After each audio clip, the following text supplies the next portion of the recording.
And I think I became cinematographer because in my hometown, Valladolid, where I live until the 17 years old, it was and it is a great festival, film festival, that showed me since I was kid many different way of living, many different issues, since political and cultural issues, and I didn't have any kind of attach with them. And I realized I was so interesting to know in first person all about it. I wanted to know all this I don't know, new landscape that I saw in the movies since I was kid. I wanted to know about many different stories, right, than I saw in these movies from all my childhood, no?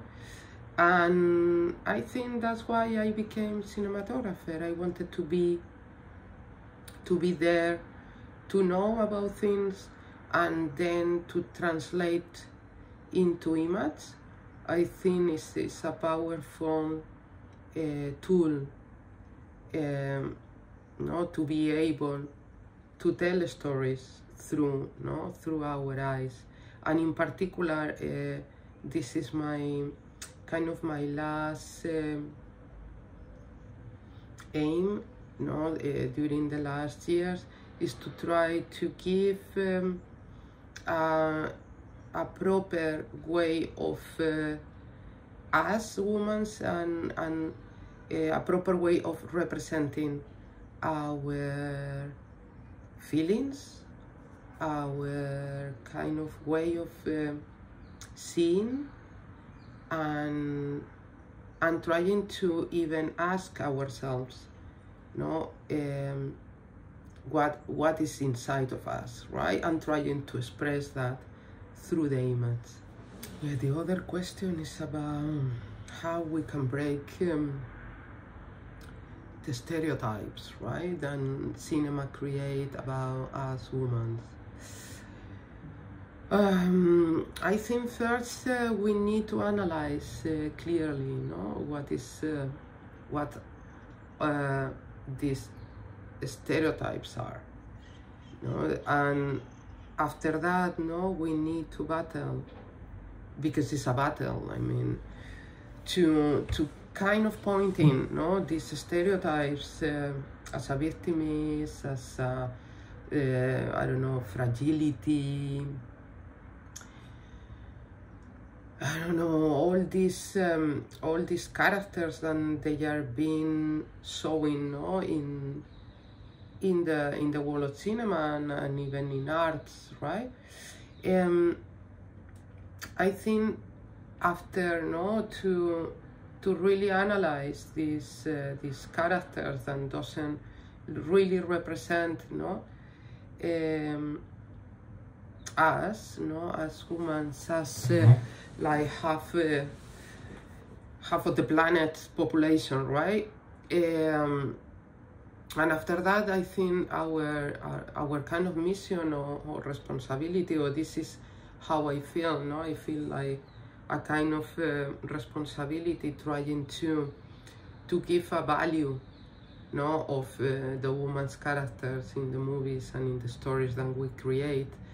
It's pretty difficult because the power is still really male orientated, and I don't know, the script writers, then they are the first ones, then they write about us and our feelings.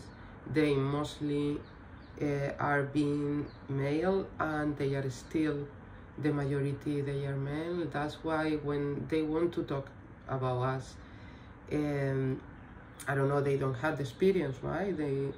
They are not in our bodies, they are not in our minds, and that's why I think it's the first time in the history, no, that we have the tools and the knowledge to really talk about ourselves, no, in the first kind of instance.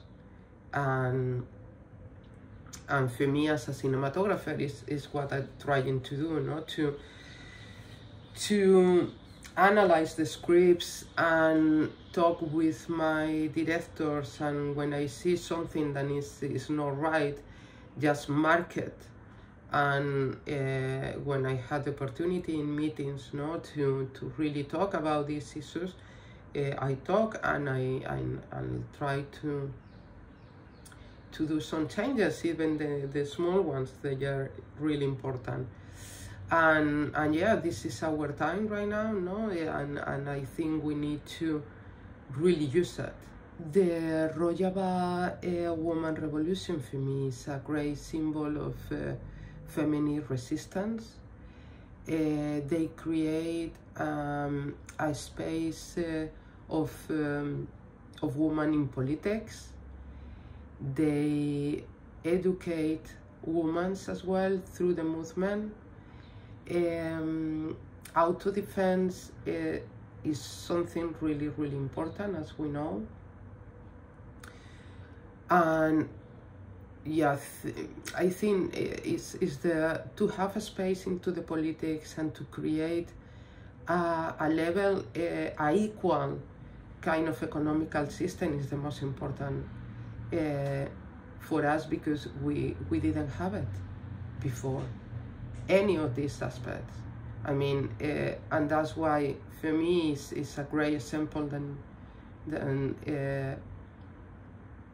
this movement, right? And we can really create something better for us in general. I mean, not just for women, in general.